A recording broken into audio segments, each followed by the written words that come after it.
बिस्मिल्लाहिर्रहमानिर्रहीम अल्हम्दुलिल्लाह वस्सलातु वस्सलामु अला रसूलिल्लाह व अला आलिहि व अस्हाबिहि अजमईन अम्मा बाद रब्बि इश्रह ली सदरी व यस्सिर ली अमरी वहलुल उक़दतम मिन लिसानी यफ़क़हू क़ौली।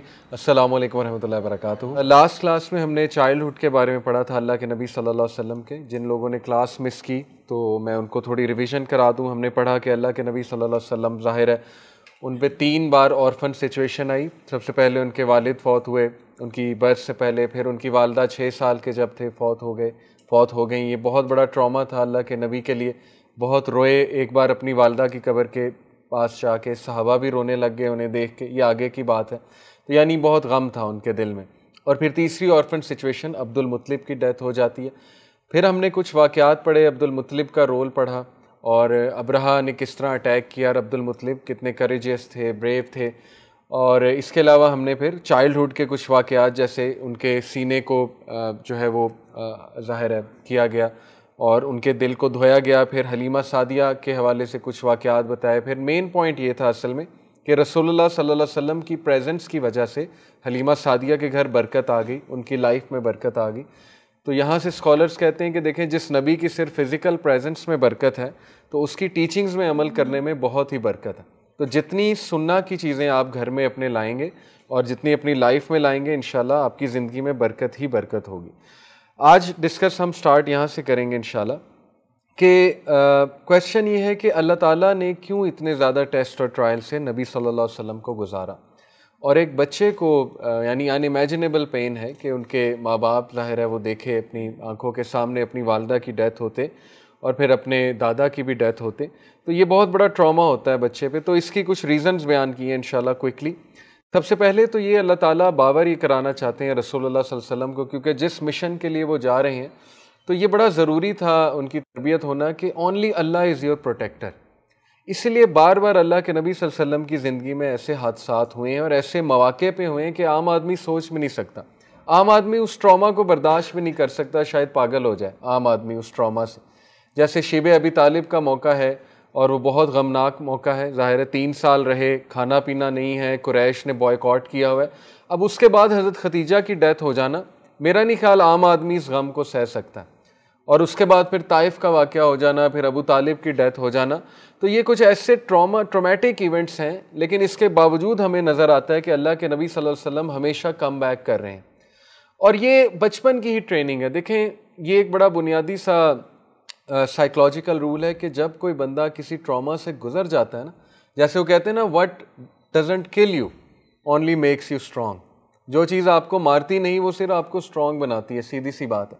जब आप एक ट्रॉमा से, एक शॉकिंग इवेंट से बहुत सक्सेसफुली निकल जाते हैं, मुश्किल बड़ा होता है, टाइम बहुत मुश्किल होता है। वो ही समझ सकता है जो उस सिचुएशन में, जो डिप्रेशन से गुजर रहा है, उसको पता है कि हर वक्त उस पर डार्क क्लाउड छाए होते हैं और कितना मुश्किल होता है अपने आप को पुल ऑन करना। यानी लोग, मैंने ये भी कहते सुना है, सुबह उठते हैं कहते हैं हमारा दिल ही नहीं करता इवन वॉशरूम जाके मुंह धोने का, बस हमारा दिल करता है हम लेटे रहें। तो ये ट्रॉमेटिक इवेंट्स होते हैं हर एक की ज़िंदगी में। हर एक इंसान जो है वो ठप हो जाता है किसी न किसी वाक़ये से। लेकिन अगर आप सक्सेसफुली उसका मुकाबला करके थोड़ा सा स्ट्रेंथ पकड़ के निकल आएँ तो आप देखेंगे कि खुदा ना खास्ता अगर नेक्स्ट कोई ट्रॉमेटिक इवेंट आपकी लाइफ में आएगा ना, तो आप मज़ीद वेल प्रिपेयर्ड होंगे उसको फेस करने में, क्योंकि आपके पास अब एक्सपीरियंस है, आपके पास हिस्ट्री है अपनी। आप कहेंगे कि यार मैं पहले भी तो निकला था इससे, तो इंशाल्लाह अल्लाह की मदद से मैं अब भी निकलूँगा। ट्रेंड भी यही है कि अल्लाह ताला मुझे निकाल लेता है आखिरकार। तो यही है कि अम्बिया की अल्लाह ने तरबियत बड़ी ज़ाहिर है फिर टॉप की है, क्योंकि उनका रोल बहुत बड़ा था। मूसा अलैहिस्सलाम को आप देख लें, अल्लाह ताला ने कहाँ से, महल से उठा के जंगल में चले गए। आप सोचें, फ्यूजिटिव बन जाना। फ्यूजिटिव होता है कि जैसे एक मुजरिम भाग जाता है कहीं से। ये बहुत बड़ी बात थी कि उनके दिल में एक फ़ियर था बहुत कि मैंने एक बंदे को मारा हुआ है। ये छोटी बात नहीं है। यानी इतना बड़ा फ़ियर था कि जैसे ही मैं वहाँ वापस आऊँगा तो मुझे जेल हो सकती है, मुझे सजाए मौत हो सकती है। तो उस खौफ में भाग जाना, और कुछ भी नहीं है उनके पास, होमलेस हैं और बस महल के मज़े में थे। लेकिन ये कि ऐसा एक इंसिडेंट हुआ कि जंगलों में भाग गए, मदियन में। वहाँ फिर अल्लाह ताला ने प्रॉपर उनकी टेक केयर की और साबित किया उन्हें कि तुम अकेले भी हो तो अल्लाह ताला तुम्हारा मददगार है। और वो जो दुआ उन्होंने उस मौके पे की, रब्बी इन्नी लिमा अंज़लता इलैया मिन खैरिन फ़कीर, कि अल्लाह जो भी तेरी तरफ से मिले मैं उसका फ़कीर हूँ, यानी मैं उसका मांगने का सवाल करता हूँ तुझसे, जो भी खैर मुझे मिले। और ऐसा ही हुआ, उनकी शादी भी हुई, अल्लाह ताला ने औलाद भी दी, उनको वहाँ पे रहने की जगह भी फराहम की। तो ये सेम जो अल्लाह के नबी सल्लल्लाहु अलैहि वसल्लम के साथ आप वाक़यात देख रहे हैं ना, this is to give him this message कि तुम्हारा मददगार अल्लाह ही है एट द एंड, और वही तुम्हारी टेक केयर करेगा। और फिर सूरह ज़ुहा का भी यही बैकग्राउंड है। देखें, अल्लाह के नबी सल्लल्लाहु अलैहि वसल्लम एक टाइम पे इतना डिप्रेस हो गए कि उन पर वही नहीं आई, तो वो उनको ताने देना शुरू कर दिए कुरैश ने। एक ओल्ड खातून थी, उसने नाउज़ुबिल्लाह यहाँ तक कह दिया था, उसने कहा देखो इसके शैतान ने इसे छोड़ दिया, नाउज़ुबिल्लाह। यानी दो ताने, एक तो ये कि शैतान इस पे वही करता है, दूसरा ये कि इस छोड़ दिया। तो ये इतना बड़ा ताना था। तो फिर अल्लाह ताला ने जवाब दिया बाकायदा, और यहाँ पर बात ख़त्म हो जानी चाहिए थी, वलल आखिरतु खैरुल लका मिनल ऊला, कि ऐ नबी आखिरत तुम्हारे लिए इससे बेहतर है। लेकिन यहाँ बात ख़त्म नहीं हुई, अल्लाह ताला ने फिर दलाइल दिए। अल्लाह ताला को ज़रूरत नहीं है दलाइल देने की किसी भी इंसान को, अल्लाह ताला के लिए काफ़ी है एक सेंटेंस के, ऐ नबी हम आपकी टेक केयर कर रहे हैं, हमने आपको फॉरसेक नहीं किया, ना ही हम आपसे हेट करते हैं। लेकिन उसके बाद दलाइल दिए, अलम यजिद का यतीमन फ़आवा ववजदा का ज़ालन फ़हादा ववजदा का आइलन फ़अगना। ये 3 दलाइल हैं कि प्रॉफिट क्या हो गया आपको, क्या आप अपनी हिस्ट्री नहीं देख रहे? क्या जब आप यतीम थे किसने संभाला था आपको? अल्लाह ने। आप जब गरीब थे किसने गनी किया आपको? अल्लाह ने। आपके पास हिदायत नहीं थी, डायरेक्शन नहीं थी, आप पे एक बोझ था, किसने डायरेक्शन दिया आपको? अल्लाह ने। तो अब कैसे छोड़ देगा? ये बहुत स्ट्रांग बात है, अगर आप इस पे कभी गौर करें, ठीक है ना। जो अल्लाह ताला से फिर उम्मीद लगाता है, हुस्न ज़न रखता है अल्लाह के बारे में, और उसके पास हिस्ट्री होती है कि अल्लाह ने मुझे यहाँ से निकाल लिया था, अब क्यों नहीं निकालेगा? बिल्कुल निकालेगा। तो ये हैं दलाइल अल्लाह की तरफ से। बहरहाल पॉइंट ये है कि रसूलुल्लाह सल्लल्लाहु अलैहि वसल्लम को सिर्फ एक ही बात, अकीदा स्ट्रॉन्ग, सॉलिड अकीदा। इसीलिए मैं आप लोगों को भी कहता हूँ कि सिर्फ अल्लाह पे रिलाई किया करें, सॉलिड अकीदा अपना रखें। ये दवाइयाँ, ये डॉक्टर्स, काउंसलर्स सब एक ज़रिया हैं, लेकिन ये कि कभी भी किसी पे तवक्कल ना रखें कि कोई बंदा मुझे ठीक कर देगा। सिर्फ और सिर्फ हमारा तवक्कल अल्लाह, हमारा मददगार अल्लाह, हमारा मौला अल्लाह है, जो इम्पॉसिबल को पॉसिबल बना सकता है। और कभी भी अपनी दुआओं को अंडर एस्टिमेट ना करें। ऐसी ऐसी दुआएं पूरी हो जाती हैं, ऐसी ऐसी दुआएं पूरी हो जाती हैं कि आप लोग हैरान रह जाएंगे। अभी तो बहुत ज़्यादा आपने आगे जाना है, अभी तो आप लोग यंग हैं। जैसे जैसे आपकी लाइफ आगे जाती आएगी, आप हैरान होते जाएंगे कि दुआओं का कितना असर होता है। तो यही ट्रेनिंग थी रसूलुल्लाह की कि रॉक सॉलिड इंसान चाहिए, किसी से ना डरे, किसी प्रॉब्लम से, किसी हादसे से, because he has already seen the biggest गम। एक बच्चे का माँ को डेथ होते देखना, इससे बड़ा गम नहीं हो सकता। फिर वाइफ की डेथ हो जाए, तो he was prepared for much more to come, और ऐसा ही हुआ। और फिर जाहिर है कि ऑर्फन जब होता है ना इंसान, ये सिर्फ ऑर्फन समझ सकते हैं, तो वो मेच्योर हो जाते हैं जल्दी, वो वाइज हो जाते हैं, क्योंकि वो हार्श रियलिटीज़ देख लेते हैं दुनिया की। ऑन दी अदर हैंड जो पैम्पर्ड लोग होते हैं वो इतने मेच्योर नहीं हो पाते, क्योंकि उन्होंने कभी हार्श रियलिटीज़ देखी नहीं है। सिल्वर स्पून में हमेशा जो है वो ज़ाहिर है उनकी बर्थ हुई है। तो ये भी बहुत बड़ी रीज़न थी कि अल्लाह ताला उनको ऑर्फन करके सिखाना चाहते थे कंपैशन, फीलिंग फॉर अदर्स। और सूरह ज़ुहा का भी देखें यही मैसेज है ना। अल्लाह ताला आखिर में क्या मैसेज दे रहे हैं सूरह ज़ुहा में? फम्मल यतीमा फला तखर व मसाइला फला तनहर, कि ए नबी यतीम को ना धुतकारें, उसके सर पे हाथ रखें, और जो साइल है सवाल करने वाला उसको कभी भी वापस ना भेजें, उसको दें। यानी इससे साबित होता है कि अगर तुम एक पेन से गुजरे हो ना, तो अब तुम्हारा पर्पज़ ये कि उनकी हेल्प करो जो पेन में है, और ये बहुत बड़ा पर्पज़ है। तो यही इंसानियत है असल में, और इससे इंसान की पेन बहुत कम होती है। आप देखें मेजॉरिटी लोग जो सोसाइटी के लिए कुछ कर रहे हैं ना, वो लोग हैं जो खुद बहुत बड़ी पेन से गुजरे। कभी भी कंफर्ट जोन वाले लोग सोसाइटी में कुछ नहीं करेंगे। आप बेशक हिस्ट्री तारीख उठा के देख लें, हमेशा टफ किस्म के लोग जिन्होंने खुद पेन सही है देखी है, आप देखेंगे उनके नाम सफ़े अव्वल होंगे।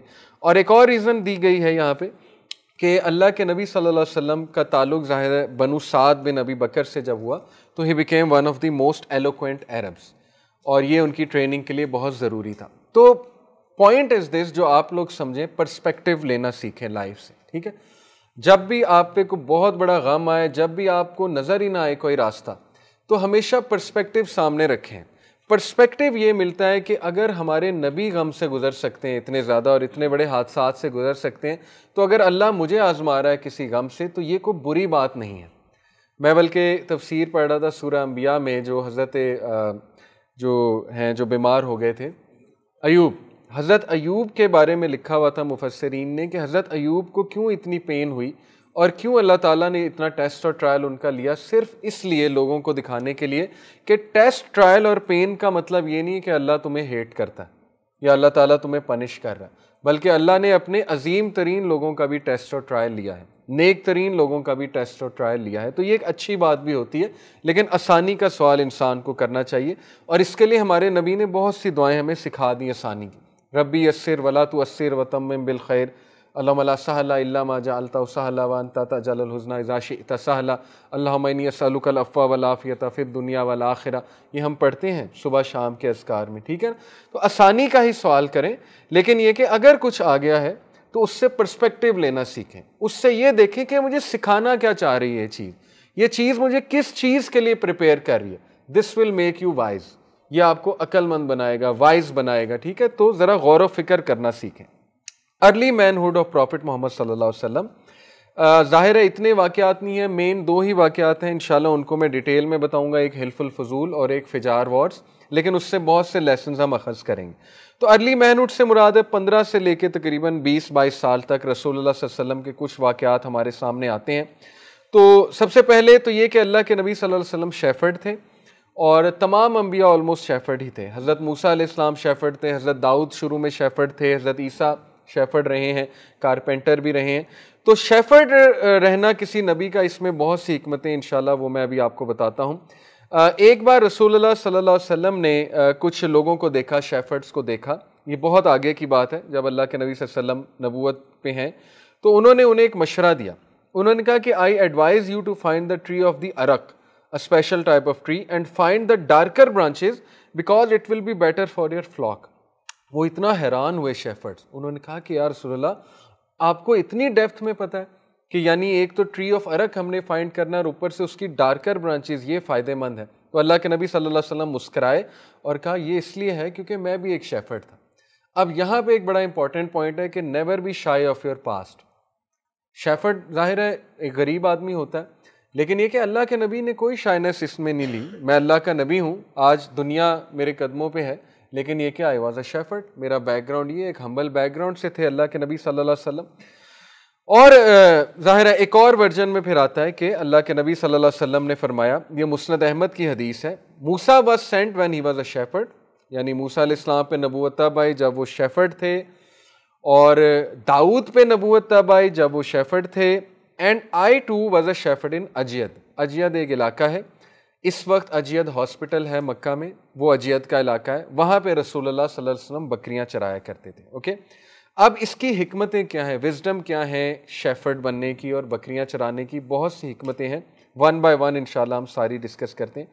सबसे पहली हिकमत ये है जो उलमा ने बयान की है, तफसीर ये सीरा लिखने वालों ने, being a shepherd gives you the opportunity to engage in solitude. Solitude इंसान की ज़िंदगी में बहुत ज़रूरी है, ठीक है। अगर इंसान किसी पेन से गुजर रहा है और इंसान चाहता है कि वो वाइज बन जाए, तो उसको अपने आप को टाइम देना चाहिए।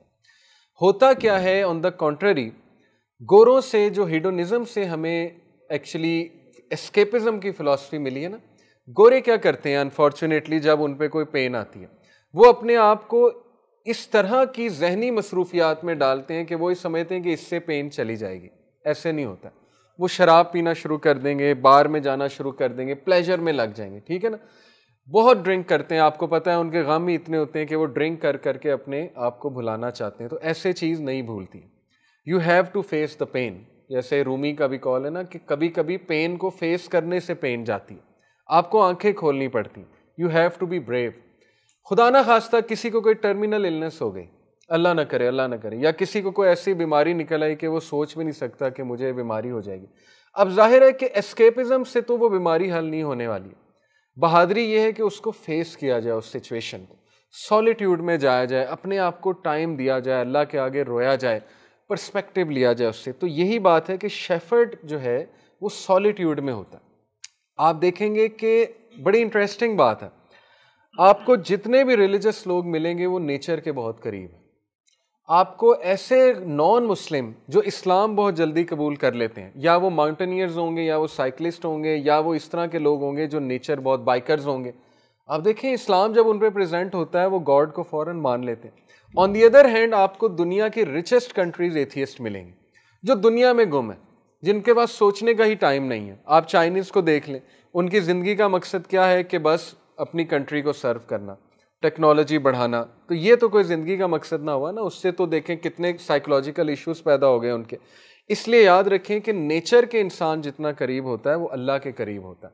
तो आप एज ए टीनेजर अपनी एक्टिविटीज़ ऐसी रखें जिसमें आप नेचर के अंदर बहुत ज़्यादा जाएं, और सॉलिट्यूड जो है उसको लाइक किया करें। देखें, अगर सॉलिट्यूड में आपको नेगेटिविटी बहुत आ रही है, ओवर थिंकिंग बहुत आ रही है, तो ये एक प्रॉब्लम है। इसका मतलब कि आप अल्लाह से कनेक्टेड नहीं हैं, आप एट पीस नहीं हैं। कुछ लोग सॉलिट्यूड में इसलिए नहीं बैठते, कहते हैं कि मेरा वो जोन एक्टिव हो जाता है, मेरे डार्क थॉट्स एक्टिव हो जाते हैं। तो यही तो डिफीट करने हैं, इसी को तो फेस करना है। करेज नाम ही इस चीज़ का कि अपने फियर्स को, डीमंस को फेस करें और अल्लाह ताला से दुआ करें, और अल्लाह ताला से आसानी की दुआ करें। और यकीन करें सबसे बेहतरीन सॉलिट्यूड वो रात का टाइम है, जो last part of the night है, जिसको 3/4 ऑफ द पार्ट कहते हैं नाइट का, तहज्जुद का जो टाइम है। इतना सुकून है उस टाइम में, इतनी सकीनत तारी हो रही होती है उसमें। आप कभी अल्लाह से मुलाकात करके तो देखें, सब कुछ डिस्टेंस करके दुआएं करके देखें अल्लाह ताला से, आप देखें आपको ऐसी स्ट्रेंथ मिलेगी कि आप सोच भी नहीं सकते। तो यस, पहली जो रीज़न है वो ये है कि सॉलिट्यूड पसंद किया गया है, और सॉलिट्यूड से बंदा तफक्कर और तदब्बर करता है। ठीक है ना, तफक्कर और तदब्बर बहुत अच्छी आदत है, और कुरान मजीद में तफक्कर और तदब्बर का बहुत ज़्यादा जिक्र किया गया है। तफक्कर इन शॉर्ट ये है कि किसी चीज़ का प्रूफ सामने रखना और उस प्रूफ पे गौर व फिक्र करते हुए अपने फ्यूचर डिसीजंस लेना, ये तफक्कुर होता है। और तदब्बर होता है कि किसी चीज़ के कॉन्सिक्वेंस सामने रखना, उसका एंड सामने रखना, और उसके कॉन्सिक्वेंस को देखते हुए कोई डिसीजन लेना। ये बड़ी टेक्निकल चीज़ें हैं दोनों। अल्लाह ताला ने तफक्कुर और तदब्बर की बात की है। जैसे अल्लाह ने कहा है ना कि क्या ये तदब्बर नहीं करते कुरान पे, अगर ये किसी और की तरफ से होता तो इसमें इन्होंने मिस्टेक्स निकाल लेनी थी। तो तदब्बर यही है कि देखो जिन लोगों ने कुरान को रिजेक्ट किया उनका कॉन्सिक्वेंस क्या, दे आर नॉट हैप्पी, वो बहुत दूर हैं, खुशी से बहुत दूर हैं। तफक्कुर ये है कि तुम्हारे सामने मिसालें हैं, अल्लाह ने तुम्हें प्रूफ दे दिया है कि ये करोगे तो ऐसा मिलेगा, तो उस प्रूफ को लेते हुए फैसले करो। लेकिन तफक्कुर और तदब्बर का आप कभी भी नहीं हो सकते हैबिचुअल जब तक आप अपने ब्रेन को एम्प्टी नहीं करेंगे। अगर आपने, मुसलमान यूथ शराब तो नहीं पीती, लेकिन सेम नशा है मोबाइल वाला, सेम नशा वही, नशा तो वही है क्योंकि उसका केमिकल पाथवे तो वही है। या कोकेन पी लें या मोबाइल पर बैठ जाएं, फेसबुक पर बैठ जाएं, वो पाथवे तो एक है, न्यूरल पाथवे। तो इसलिए आपको अपने आप को ज़रा फ्री करके सॉलिट्यूड में बैठ के गौर व फिक्र करना चाहिए। ओके, तो बहरहाल एक और पॉइंट इन्होंने लिखा है कि आप देखेंगे कि जो लोग नेचर के करीब हैं वो अल्लाह के बहुत करीब हैं। ये मैं आपको बता चुका हूँ। बहुत इंपॉर्टेंट पॉइंट ये है कि sheep are very similar to man, very important point. मैं आपको बताऊं कि कई फार्मर्स, इन्होंने बल्कि यहाँ पे लिखा हुआ है कि कई फार्मर्स से जब इंटरव्यू हुआ तो बाकायदा फार्मर्स ने बताया कि शीप की पर्सनैलिटीज़ होती हैं डिफरेंट, और ये आप किसी भी फार्मर से, अपने उससे शेफर्ड से पूछ सकते हैं। देखिए, कुछ शीप स्टबन होते हैं, आपने वीडियोस में भी अक्सर देखा होगा कि वो टक्कर भी मार देते हैं, ठीक है ना, बड़े स्टबन किस्म के होते हैं। कुछ शीप बड़े सॉफ्ट होते हैं, बड़े जेंटल होते हैं, बड़ी आराम से बात मान लेते हैं। कुछ शीप पैक को फॉलो करते हैं, कुछ पैक से दूर निकल जाते हैं। तो they are very similar to man in this sense कि शीप को गाइडेंस चाहिए। अगर शीप के ऊपर कोई गाइड नहीं होगा तो दे विल गो एस्ट्रे, वो दूर निकल जाएंगे, ट्रैक से बाहर निकल जाएंगे। इसलिए जो शेफर्ड होता है वो लीडरशिप सीख रहा होता है बाकायदा, बहुत बड़ी लीडरशिप। कैसे? उसने हर किस्म के शीप को मैनेज करना है। स्टबन शीप को मैनेज करने की एक और स्ट्रैटेजी है, ठीक है ना, सॉफ्ट एंड जेंटल के लिए और स्ट्रैटेजी है। और आप देखें कि नबियों के पास ये बहुत बड़ी कैपेबिलिटी थी, और यही इमोशनल इंटेलिजेंस है कि आप हर बंदे की नीड्स देखते हुए उसको ट्रीट करो, ठीक है। ये एक बहुत बड़ी आर्ट होती है। जो स्टबन है आपकी टीम में, लीडर पहली बात याद रखें निकालता नहीं है किसी को, ये लीडरशिप का पहला रूल है। जिस लीडर ने किसी को टीम से निकाल दिया वो वीक लीडर है। लीडर लोगों को मैनेज करता है हमेशा, ठीक है, किसी को ज़्यादा स्टेटस देता है, किसी को कम status, according to their needs वो मैनेज कर रहा होता है। तो बहरहाल अब टीचर की भी मैं बात करूं, टीचिंग अगर किसी ने की है, वो वीक टीचर है जो बच्चे को क्लास से निकाल देता, क्योंकि वो बच्चा उससे हैंडल नहीं हो रहा, उसे कहता है गेट आउट, गेट लॉस्ट।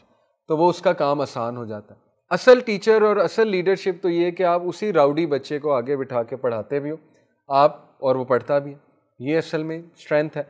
तो शेफर्ड जो है वो क्या करता है कि वो हर शीप को उसके मुताबिक डील करता है। अब आप देखें अंबिया की तरफ, नबी सल्लल्लाहु अलैहि वसल्लम ने हर इंसान को उसके मिजाज के मुताबिक डील किया है और यही लीडरशिप है असल में। हर स्टूडेंट को उसके मुताबिक डील किया जाता है। जो स्टबन लोग हैं उनको डील करने का अलग तरीका है, जो बहुत इमोशनल लोग हैं आपकी टीम में, बहुत सेंसिटिव लोग हैं, उनको डील करने का थोड़ा और तरीका है, ठीक है ना। आपने उनके सामने क्या बात करनी है, कैसे करनी है, यही तो असल में बात है। तो ये सारी चीज़ें पर्सनैलिटी लोगों की देख के उनके साथ डील करना, ये शेफर्ड सीख रहा होता है। इसीलिए हज़रत उमर रज़ियल्लाहु अन्हु हो चुके, वो भी कैमल्स को टेम करते थे और कैमल्स बहुत डिफ़िकल्ट जानवर हैं। कैमल्स के बारे में आता है, दे आर वेरी डिफ़िकल्ट, उनमें भी बहुत मुख्तलिफ नेचर के कैमल्स होते हैं। तो हज़रत उमर आप देखें कि क्या उनकी एडमिनिस्ट्रेशन थी हज़रत उमर की, एज इफ़ ही न्यू कि किस बंदे को मैंने कहाँ लगाना। उनके पास रिप्लेसमेंट्स होती थी, गवर्नर्स वो किस तरह से चूज़ करते थे, दैट इज़ वेरी इंपॉर्टेंट, ठीक है। तो ये अल्लाह ताला की तरफ से एक हिकमत है इसमें कि शेफर्ड थे अंबिया। फिर एक पॉइंट बड़ा ज़बरदस्त है कि being a shepherd makes you soft and tender and on the other hand makes you brave and courageous. ये बड़ा ज़बरदस्त कॉम्बिनेशन है, being soft and tender and brave and courageous. Soft and tender for whom? For your flock. Allah के नबी सल्लल्लाहु अलैहि वसल्लम के बारे में अल्लाह ने कहा सूरह आले इमरान वर्स 159 कि ए नबी, अगर आप सख्त होते, अगर आप इनसे रूडली बात करते तो ये आपके पास ना बैठते, चूंकि आप सॉफ्ट हैं, आप टेंडर हैं, तो ये आपके पास बैठते। अब ये इमोशनल इंटेलिजेंस का बहुत बड़ा एक एलिमेंट है, एम्पैथी फॉर योर टीम, उनके बारे में सोचना, ठीक है ना, अपने उनके शूज़ में आकर सोचना, ये बहुत बड़ी बात होती है। तो जो शेफर्ड होता है वो बाकायदा सॉफ्ट एंड टेंडर होता है अपने शीप के लिए, वो उनकी गलतियां भी माफ़ करता है, उनकी रेपिटेटिव मिस्टेक्स माफ़ करता है, और इवन अगर उसे कोई नुकसान हो जाए फिर भी उन्हें माफ़ करता है। This makes him very tolerant, और टॉलरेंस लीडरशिप का तकाजा है। जो बंदा इरिटेटेड जल्दी हो जाता है, ग्रम्पी होता है, याद रखें वो लीडर कभी नहीं बन सकता। अगर आप किसी फुटबॉल टीम को लीड कर रहे हैं, सबसे ज़्यादा सॉफ्ट, जेंटल और टॉलरेंट आपको होना चाहिए। अगर आप क्रिकेट टीम के कैप्टन हैं, आपको अपनी टीम के बारे में पता होना चाहिए, आपको पता होना चाहिए मैंने अटैक किससे कराना है, मैंने चेंजेस क्या करनी है, वगैरह वगैरह। दूसरा, just being soft and tender is not enough, बल्कि you have to be brave and courageous. किसके लिए ब्रेव एंड करेजियस होता है शेफर्ड? वुल्व्स को फाइट करने के लिए। इसीलिए मूसा अलैहिस्सलाम की ट्रेनिंग आप देख लें, अल्लाह ताला ने अज़दहा दिखाया, कहा असा फेंको, असा जब फेंका वो अज़दहा बन गया। अल्लाह ने कहा पकड़ लो और डरो नहीं। इसमें बड़ी हिकमत है। हालांकि पहले ये कहना चाहिए कि डरो नहीं और पकड़ लो। अगर मैंने किसी को कहना है पानी में छलांग मारो, मैं कहूँगा डरो नहीं, ताकि वो काम डाउन हो जाए, फिर कहूँगा छलांग मारो। लेकिन यहाँ पे अल्लाह ने कहा पकड़ लो और डरो नहीं, यानी तुम्हें जिस अज़दहे से लड़ना है फ़िरौन से, वहाँ तुम्हें तवक्कल की पीक चाहिए। और तवक्कल की पीक ये कि अल्लाह कह रहा है पकड़ लो तो बस पकड़ लो, थाम लो उस चीज़ को। तो इसी तरह रसूलुल्लाह सल्लल्लाहु अलैहि वसल्लम की फिर ज़ाहिर है ट्रेनिंग कि अपने शीप को बचाने के लिए वुल्व्स को फाइट करना, लुक आफ्टर करना, इसी तरह लोगों को लुक आफ्टर करना है अपने कल को। अल्लाह के नबी सल्लल्लाहु अलैहि वसल्लम इतने सॉफ्ट थे, इतने टेंडर थे कि रात को उन्हें पता लग जाता था कोई काफ़िला गुजर रहा है तो नींद छोड़ के खड़े हो जाया करते थे कि ये काफ़िला कहीं बगैर पैगाम लिए यहाँ से ना गुजर जाए, इनको मिलनी चाहिए ये चीज़। तो ये जो अल्टीमेट सॉफ्टनेस होती है, किसी के बारे में एम्पैथी होती है इस लेवल की कि यार उसको अच्छी चीज़ मिल जाए, वो इससे महरूम ना रह जाए, ये दावा है। दावा डिबेट नहीं है। दावा की जो बेसिस है वो एम्पैथी और सिंसेरिटी है, इखलास है। जब आप एम्पैथी और इखलास के साथ दावा करेंगे, याद रखें उसमें अल्लाह की तरफ से बरकत आएगी। जब आप डिबेट की तरफ जाएंगे, मुकाबलाबाजी की तरफ जाएंगे, जब आप जो है वो जाहिर है किसी पे कुछ थोपने की कोशिश करेंगे, वो फिर दावा के उन एलिमेंट से खाली है। तो ये चीज़ भी आप सीखें अंबिया से, ओके, कि दावा कैसे करना है। आपसे थियोलॉजी नहीं चाहिए उन्हें कि ये हलाल है, ये हराम है, ये ऐसे है, ये वैसे। उनको आपसे, जब आप दाई बन गए, इस्लाम थोड़ा एक्ट करने लगे, किरदार चाहिए। उनको आपसे एक्टिविटी चाहिए कि ये मज़ीद एक्टिव हो गया, he has become even a better son, ये मेरे कामों में मज़ीद एक्टिविटी में इन्वॉल्व हो रहा है। दिस इज़ हाउ दावा इज़ डन। और ये इंशाल्लाह आगे मैं बताऊंगा कि रसूल सल्लल्लाहु अलैहि वसल्लम कितने एक्टिव थे। तो बहरहाल being soft and tender while at the same time courageous and brave. आपने देखा है बड़े बड़े लीडर जो हैं, वो लीडरशिप का मैं एक रूल आपको बता दूं, लीडर क्रेडिट टीम को देता है और जब भी लॉस होता है तो उसका ब्लेम अपने ऊपर लेता है। अगर कोई बंदा क्रेडिट खुद ले रहा है और ब्लेम टीम को दे रहा है तो वो तो वर्स्ट लीडर है। इसलिए जब भी आप लीडरशिप पोजीशन में हैं तो याद रखें, credit goes to the team and whatever happened that was blameworthy, वो आपका ब्लेम, वो आपने खुद लेना और आपने उसको ठीक करना है। फिर एक और बड़ा ज़बरदस्त पॉइंट है यहाँ पर, ये बल्कि एक मैं आपको हदीस सुना दूँ, सुनन निसाई की हदीस है बड़ी ज़बरदस्त कि रसूलुल्लाह सल्लल्लाहु अलैहि वसल्लम एनिमल्स के लिए कितना ज़्यादा टेंडर और सॉफ्ट थे हमारे नबी। यहाँ तक कि एक बार एक कैमल ने रसूलुल्लाह सल्लल्लाहु अलैहि वसल्लम को देखा और उसने अजीबो गरीब आवाज़ें निकालना शुरू कर दी। उस कैमल ने, यानी जैसे कैमल रोता है, रसूलुल्लाह सल्लल्लाहु अलैहि वसल्लम ने उसके सर पे प्यार किया और उसके हम पे यूँ इस तरह से प्यार किया, वो काम डाउन हो गया। अल्लाह के नबी सल्लल्लाहु अलैहि वसल्लम ने कहा इसका कहाँ है ऑनर, उसको बुलाओ। वो ऑनर को बुलाया तो अल्लाह के नबी ने उसको डांटा। अल्लाह के नबी सल्लल्लाहु अलैहि वसल्लम ने कहा कि तुम्हारा कैमल शिकायत कर रहा है, तुम इसे मारते हो, तुम इसे खाना टाइम पे नहीं देते और तुम इससे बहुत ज़्यादा काम लेते हो। सुभान अल्लाह। यानी एनिमल राइट्स की अगर बात की जाए तो हमारे नबी सल्लल्लाहु अलैहि वसल्लम वो एनिमल राइट्स के लिए बहुत बोलते थे। एक हदीस ये भी है ना कि एक औरत जो है उसने एक बिल्ली को पाला हुआ था लेकिन वो उसको खाना नहीं देती थी, ना छोड़ती थी, पिंजरे में बंद करती थी। अल्लाह के नबी ने कहा she will go to hell fire. साहबा हैरान रह गए, हालांकि वो नमाज़ें भी पढ़ती होगी, लेकिन ये कि जस्ट बिकॉज उसने एक ऐसे मखलूक को टॉर्चर किया जो अल्लाह की मखलूक है, ज़िंदा मखलूक है, तो अल्लाह को बहुत नापसंद है ये बात। तो कुछ लोग यस दीनदार हो सकते हैं लेकिन हो सकते हैं उनमें सॉफ्टनेस ना हो, उनमें टेंडरनेस ना हो।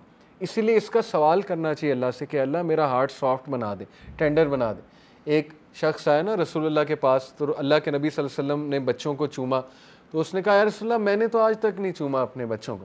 तो अल्लाह के नबी ने कहा अब आप में सॉफ्टनेस नहीं तो इसमें हम क्या कर सकते हैं। तो ये सॉफ्टनेस अल्लाह से मांगनी चाहिए ह्यूमन बीइंग के लिए। अगर आपका दिल सख्त हो गया तो इस्तग़फ़ार बहुत ज़्यादा करें। और एक सहाबी ने कहा ना कि अल्लाह के नबी मेरा दिल बहुत सख्त हो गया, तो अल्लाह के नबी ने कहा यतीम के सर पे हाथ रख और मिस्कीन को खाना खिला, ताकि तुम में सॉफ्टनेस आए। इसीलिए एक्टिविटीज़ ऐसी रखा करें अपनी रूटीन में। एक अच्छा एजुकेशन सिस्टम वही होता है जिसमें एक्टिविटी बेस्ड लर्निंग हो। इसीलिए यूथ क्लब में हमारा एक डिपार्टमेंट है वाईसी केयर, उसमें देखिए हम अपॉर्चुनिटी देते हैं आप लोगों को कि चलें हमारे साथ ट्रिप पे चलें, हम डिफरेंट गाँव में जाते हैं, वहाँ देखते हैं लोग गुर्बत में कैसे रह रहे हैं, ताकि आप लोगों को फर्स्ट हैंड एक्सपीरियंस मिले, लोगों की पेन देखें। लोग जो है वो उनके पास खाने को कुछ नहीं है, पहनने को कुछ नहीं है। चिल्ड्रन हॉस्पिटल चलें कभी, वहाँ माँ बाप को रोते देखें कि किस तरह से माँ बाप दुआएं कर रहे हैं अल्लाह से कि अल्लाह मेरे बच्चे को ठीक कर दे। और वो होपलेस केसेस भी हैं कुछ, लेकिन ये कि वो एक उम्मीद लगाए बैठे हैं।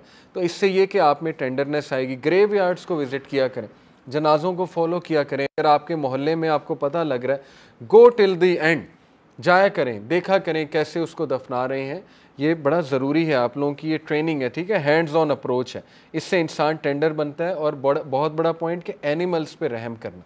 कुत्ते को पानी पिलाने पे अगर मर्द को, वैसे दोनों का जिक्र आता है, मर्द औरत, एक हदीस में मर्द का जिक्र आता है। वैसे फेमस हदीस ये कि प्रॉस्टिट्यूट थी, लेकिन ये कि ज़्यादा ऑथेंटिक रवायत ये कि वो एक मर्द था, उसने कुत्ते को पानी पिलाया तो अल्लाह ताला ने उसको बख्श दिया।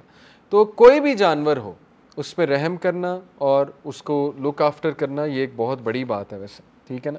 बहरहाल एक और बड़ा इंपॉर्टेंट पॉइंट है कि रसूलुल्लाह सल्लल्लाहु अलैहि वसल्लम शेफर्ड 14-15 साल की उम्र में थे और being a shepherd he used to earn his own money. तो आप में से जो यंगस्टर्स बैठे हुए हैं, मैं उनको ये एडवाइस करूँगा कि be independent as soon as possible. हर वक्त ज़ाहिर है कि किसी के पैसे पे अयाशी करना, ये इंसान को फिर आगे जाके भी अयाशी करना ही सिखाता है। आप देखें कि ज्यूज़ बहुत सक्सेसफुल होने की उनकी वजह ये है कि उनके बच्चे बहुत जल्दी कमाना शुरू कर देते हैं, एंटरप्रेन्योरशिप की तरफ आना सीखें। आप देखेंगे कुछ ऐसी ज़ातें हैं हमारे मुल्क में, जैसे शेख लोग के बारे में मशहूर है कि अपने बच्चों को बहुत जल्दी दुकान पर बिठा देते हैं। इसी तरह मेमन लोग के बारे में मशहूर है कि वो इवन अपने बच्चे को रेडी भी लगवानी पड़े इंटर्नशिप करा देते हैं। तो मैं कई अपने दोस्तों को जानता हूँ जिनके बच्चे हैं अभी मेरे से थोड़ी बड़ी उम्र के वो दोस्त हैं, लेकिन ये कि बच्चे उनके मैट्रिक में हैं, 7-8 क्लास में हैं, बिठा देते हैं अपने बच्चों को दुकान पे कि कम से कम ये एटलीस्ट सीख ले कि बाइंग और सेलिंग कैसे होती है। तो अच्छी बात है, इंटरेस्ट लेना चाहिए आप लोगों को भी। अगर आपके वालिद फॉर्चुनेटली कोई बिज़नेस कर रहे हैं तो उसमें आप लोग ख़ास इंटरेस्ट लें, ठीक है ना, ताकि एटलीस्ट आपको वो circle of buying and selling समझ आ जाए। तो बहरहाल यहाँ से भी साबित होता है कि अल्लाह के नबी सल्लल्लाहु अलैहि वसल्लम, उन्होंने ज़ाहिर है कि ये पसंद किया कि मैं मेहनत करूँ, at a very young age, 14-15 साल में शेफर्ड बनना, पैसे कमाना, फिर इंडिपेंडेंट होना, और जाहिर है वो पैसों से फिर मदद करना, मसाकीन की मदद करना, उस पॉकेट मनी में से कुछ देना, इवन घर के जो अखराजात थे उसमें पार्टिसिपेट करना। अबू तालिब को दिया करते थे पैसे घर चलाने के लिए। तो दिस शोज़ कि हमारे नबी ने मेहनत को पसंद किया। तो यहाँ पर यह भी इवन मैंशनड है कि इवन प्रॉफिट दाऊद अलैहिस्सलाम जो थे, he would earn his money from the labour of his hand, he was an iron Smith. Carpenter भी थे शुरू में, फिर शेफर्ड थे, आयरन स्मिथ भी थे, कारपेंटर भी थे। यानी मेहनत पसंद होना चाहिए इंसान को। तो आप लोग ये देखें कि कहीं आप 100% अपने पेरेंट्स के उस पर नहीं लेब ऑफ कर रहे अभी तक। थोड़ा बहुत कुछ ना कुछ कमाने की कोशिश करें, कंफर्ट जोन से निकलें। Tuition is best. किसी को अपने छोटे कज़न को ट्यूशन पढ़ाना, ठीक है ना, या किसी को वैसे ही ट्यूशन पढ़ा के कुछ पैसे लेना, इसमें कोई हर्ज नहीं है। आप ऐसा कोई काम शुरू करें। किसी को ट्यूशन पढ़ाने में तरबियत का एलिमेंट भी शामिल होगा, आप उसे कोई अल्लाह रसूल की बात बता सकेंगे, कोई अच्छी बात बता सकेंगे, तो ये बड़ा अच्छा काम है आज के दौर के मुताबिक मैं बता रहा हूँ। बाकी ये कि ऑनलाइन बहुत सी अपॉर्चुनिटीज़ मौजूद हैं, लेकिन काम ऐसा करें जिसमें लोगों का बेनिफिट हो। कोशिश ये करें वो काम ऐसा हो जिसमें लोगों का बहुत जो है वो बेनिफिट हो, और उसमें हैंड्स ऑन लर्निंग हो। सिर्फ कंप्यूटर पे बैठ के कुछ करना, उसमें कोई ख़ास हैंड्स ऑन लर्निंग नहीं है। ज़रा बाहर जाके कंफर्ट जोन से निकल के हैंड्स ऑन लर्निंग करना, ये बड़ी अच्छी बात है। ओके, एक और बड़ा इंपॉर्टेंट पॉइंट ये है कि रसूलुल्लाह सल्लल्लाहु अलैहि वसल्लम वो कभी भी अपने हम्बल बैकग्राउंड पे एम्बैरस नहीं होते थे, शर्मिंदा नहीं होते थे। मैंने यूथ को कई बार अपने स्टूडेंट्स को जो मैं पढ़ाता रहा हूँ टीचिंग में झूठ बोलते देखा है, जस्ट टू टेल अदर्स कि नहीं मेरे पास ये गाड़ी है, या हम फलानी जगह गए थे, अमेरिका गए थे, हम इधर गए थे, हम उधर गए थे, जस्ट टू शो ऑफ करने के लिए, एक स्टेटस लेने के लिए। तो ये जेब नहीं देता। आप सच बोलें, कोई बात नहीं, इज़्ज़त ज़िल्लत अल्लाह के हाथ में, जो आपके पास है आप वही बताएं, और never be shy of your background. अगर आपको कोई कुछ भी कहता है, इट डजेंट मैटर, क्योंकि हमारे नबी अगर एम्बैरस नहीं हो रहे किसी को ये बताते कि मैं, मेरा सिंपल पास्ट है, मैं शेफर्ड था, तो हमें भी नहीं होना चाहिए। हज़रत उमर सल्लल्लाहु अन्हु when he became the king of the world, literally the world, हज़रत उमर के कदमों पे ऑलमोस्ट उस वक्त का जितना वर्ल्ड था वो था। हज़रत उमर खुतबा दे रहे थे, एकदम रोने लग गए दौरे खिलाफत में। अब कितने हम्बल इंसान थे। साहबा ने कहा अमीरुल मोमिनीन, ये तो खुशी का मौका है, फ़ारिस फ़तह हो रहा है, शाम फ़तह हो रहा है। तो अमीरुल मोमिनीन ने कहा कि मुझे मेरा बैकग्राउंड याद आ गया, मैं ऊँटों की गोबरें उठाया करता था, ऊँटों को जो है वो ज़ाहिर है मेहंदी वो जो भी लगाया करता था, ऊँटों को चराया करता था, और आज देखो अल्लाह ताला ने मुझे कैसे इज़्ज़त दे दी। तो फिर उन्होंने बड़ी खूबसूरत बात की, और ये मैं कहता हूँ कि हम सब को ये बात याद रखनी चाहिए। ही सेड कि लोगों याद रखो कि इज़्ज़त इस्लाम में है, इज़्ज़त तुम्हारे मुसलमान होने में, और अगर तुम इस्लाम को छोड़ के इज़्ज़त किसी और चीज़ में तलाश करोगे तो अल्लाह तुम्हें ज़लील ख्वार कर देगा, ह्यूमिलिएट कर देगा। और यही हुआ मुसलमानों की तारीख़ आप देख लें, जब तक कुरान में इज़्ज़त ढूंढी इज़्ज़त मिली, जैसे कुरान को छोड़ा, अल्लाह रसूल को छोड़ा, तो आज ज़लील ख्वार, आज जो है वो हमारी को ख़ास पहचान नहीं है, ये आपके सामने। तो अगर आप बाकी भी लोगों को देखें ना, everyone comes from a humble background and they are not shy to tell it. Steve Jobs देख लें, ठीक है ना, मार्क ज़ुकरबर्ग देख लें, ये जो जेफ बेसोस है इसको देख लें, वो बताते हैं अपनी स्टोरी। अली बाबा को देख लें, वो जो अली बाबा वाला है, क्या नाम है उसका, जैक मा, वो बताते हैं लोगों को, फ़ख्र से बताते हैं हम एक हम्बल बैकग्राउंड से आए थे। तो इसलिए do not be shy of who you are and never underestimate what you can become. Allah ताला पता नहीं आप में से ही कोई कौन कौन उठ जाएगा, हम तो सोच भी नहीं सकते, ठीक है ना, अल्लाह ने किससे क्या काम लेना है। लेकिन ये कि एक्टिव रहें, ये बहुत ज़रूरी है। तो बहरहाल ये चंद एक रीज़न्स, बड़ी इंपॉर्टेंट रीज़न्स बताए उन्होंने कि शेफर्ड के पीछे विजडम क्या है। तो सीरा, इसको फ़िक्र सीरा हम कहते हैं कि सीरा से क्या फ़िक्र डिराइव हो सकती है, ये सीरा की एक ब्रांच है। विजडम क्या डिराइव होता है कि ऐसा क्यों हुआ आखिर। तो मैंने वो आपको रीज़न बताए कि वो ऑर्फन क्यों थे, वो पेन से क्यों गुजरे, वो शेफर्ड क्यों थे, उसकी हमने रीज़न्स दरियाफ़्त की। इससे आप में एनालिटिकल एबिलिटी पैदा होगी, जो यूथ के लिए बहुत ज़रूरी है। जब भी आप एक वाक़ये को पढ़ें तो सोचें कि उसके पीछे हिकमत क्या है, उससे पर्सपेक्टिव बिल्ड करना सीखें। जैसे ये लिखने वाले, ये भी तो आपकी तरह इंसान है ना, लेकिन देखें इन्होंने कितने विजडम डिराइव कर लिए एक इंसिडेंट से कि वो शेफर्ड थे। तो ABCD ये सारे पॉइंट्स हैं कि ये रीज़न्स थी कि why he was a shepherd. अब हम फिजार वॉर्स की तरफ आते हैं। फिजार वॉर्स जो हैं ये तब की हैं जब रसूलुल्लाह सल्लल्लाहु अलैहि वसल्लम तकरीबन 15-16 साल के थे। ज़्यादा ऑथेंटिक ओपिनियन ये 15-16 साल के थे, क्योंकि इनकी जो ड्यूटी थी इस वॉर में वो ये थी कि ये जो एरोज थे उनको कलेक्ट करके अपने अंकल्स को वापस किया करते थे।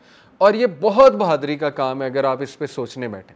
आप सोचें कि एरोज सामने से आ रहे हैं और जंग छिड़ी हुई है और एक बच्चे की जिम्मेदारी लगाई कि तुमने एरोज ढूंढ ढूंढ के माउंटेन्स पे जाके हमें ला कर देने। अब देखें कि इसमें डर अच्छा खासा इन्वॉल्व है कि मुझे कोई एरो ना लग जाए, मुझे कोई दुश्मन ना सामने आ जाए। लेकिन अल्लाह के नबी सल्लल्लाहु अलैहि वसल्लम इतने करेजियस थे कि बाकायदा वो एरोज़ ला ला के अपने अंकल्स को देते थे। और ये बात याद रखें कि ये जो फिजार वॉर्स हैं, फजूर बेसिकली कहते हैं सिन को, ट्रांसग्रेशन को, ठीक है ना, ये थी तो दोनों साइड्स ही गलती पर, लेकिन एक साइड ज़्यादा गलती पर थी। इसलिए अल्लाह के नबी सल्लल्लाहु अलैहि वसल्लम ने पार्टिसिपेट किया था कुरैश के साथ इस वॉर में, क्योंकि जो दूसरा पार्टी थी वो ज़्यादा गलती पर थी। कैसे, वो मैं अभी आपको बताता हूँ।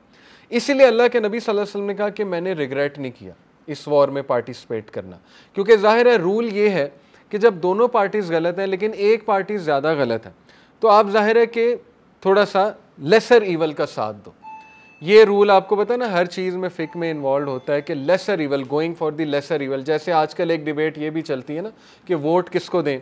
एक तो डिबेट ये है कि वोट देना चाहिए कि नहीं देना चाहिए, वो तो एक अलग डिबेट है। लेकिन कुछ लोग ये कहते हैं ना कि लेसर ईवल की तरफ जाओ, कि भाई जो बंदा लेसर ईवल है उसकी तरफ जाओ। तो ये बात दुरुस्त है। एटलीस्ट वो लेसर ईवल जो है वो ज़ाहिर है कि इतना तो नहीं इंसानों के साथ जुल्म करेगा। तो एनीवे स्टोरी ये है कि किनाना जो ट्राइब था वो, उसके एक शख्स ने हवाजिन ट्राइब के बंदे को मार दिया। और उस वक्त का rule an eye for an eye था कि तुमने हमारा बंदा मारा, हम रैंडमली तुम्हारा कोई भी बंदा मार देंगे। जहालत पर मबनी आज भी कई गाँव में, कई कबीलों में ये जहालत के रूल्स मौजूद हैं। इंडिया में बहुत है। आप कोई रैंडम बंदा मार दें, वो आपका रैंडम बंदा उठा के मार देंगे और इससे दुश्मनियाँ चलती रहेंगी। तो ये बहुत जहालत का रूल है। तो एनीवे क्या हुआ कि हवाजिन, किनाना के एक ट्राइब ने हवाजिन के ट्राइब के एक बंदे को मार दिया। अब हवाजिन के ट्राइब जो है वो इतना गसील हुए, इतने ज़्यादा गुस्से हुए कि किनाना के ट्राइब ने जो है वो उस वक्त हरम में आके पनाह ले ली। और रूल ये है, आपको पता है जहालत का भी ये रूल था कि हरम में जो एक बंदा आ जाता है फिर उसको कुछ नहीं कह सकते। लेकिन जो हवाजिन था उन्होंने इतनी बड़ी ज़्यादती की कि उन्होंने इवन दो किनाना हरम में थे उन्होंने अटैक कर दिया। अब ये बहुत बड़ी ट्रांसग्रेशन है और ये इवन मुशरिकीन इसको बहुत बड़ी ट्रांसग्रेशन समझते थे कि उन्होंने हरम की भी हया नहीं की। दैट इज़ वाई वो वॉर छिड़ गई। कुरैश ने क्या किया, एक ऑल आउट वॉर डिक्लेयर कर दी। किसके खिलाफ? हवाजिन के खिलाफ और कैस आयलान ट्राइब के खिलाफ। और इससे जो है फिर वो पूरी बैटल चली और कुरैश एंड में जीत गया। पहले शुरू में उन्हें बड़ी मार पड़ रही थी, लेकिन ये कि कुरैश जीत गया। बल्कि बड़ी इंटरेस्टिंग रवायत है। एक रवायत में आता है, ऑथेंटिक रवायत है, कि जब भी कुरैश के इर्द गिर्द रसूलुल्लाह मौजूद होते थे तो उनका पलड़ा भारी था। जैसे ही अल्लाह के नबी सल्लल्लाहु अलैहि वसल्लम नज़रों से दूर होते थे तो उन पर डिफ़ीट आने लग जाती थी। यहाँ तक कि अबू तालिब ने रसूलुल्लाह सल्लल्लाहु अलैहि वसल्लम को अपने सीने के साथ लगा लिया, करीब कर लिया और कहा कि भतीजे अब तूने मेरी नज़रों से दूर नहीं होना, क्योंकि जब तक तू मेरे साथ रहता है तो आई कैन सी विक्ट्री। यहाँ से भी ये साबित होता है कि अल्लाह के नबी सल्लल्लाहु अलैहि वसल्लम he was so blessed, his presence was so blessed. तो एनीवे ये है फिजार वार। और रसूलुल्लाह सल्लल्लाहु अलैहि वसल्लम जो है वो एरोज़ कलेक्ट किया करते थे और रसूलुल्लाह सल्लल्लाहु अलैहि वसल्लम जो है वो एरोज़ अपने अंकल को दिया करते थे। दूसरा वाक़या उनके जो लड़कपन में हमें नज़र आता है बहुत मशहूर, वो है हिल्फुल फजूल। फजूल बेसिकली कहते हैं एक ऐसी चीज़ जिसका कोई पर्पज़ नहीं है। जैसे ये जिस शख्स के लिए हिल्फुल फजूल एक पैक्ट हुआ वो अमर बिन अल आस के वालिद थे, अल आस बिन कैस। ठीक है, उनके बारे में अभी आपको बताता हूँ उन्होंने किया क्या था। अल आस को जब पता लगा कि कुरैश के कुछ लोगों ने मिल के मेरे खिलाफ पैक्ट कर लिया, और वो पैक्ट क्या था? वो पैक्ट बड़ा ज़बरदस्त था।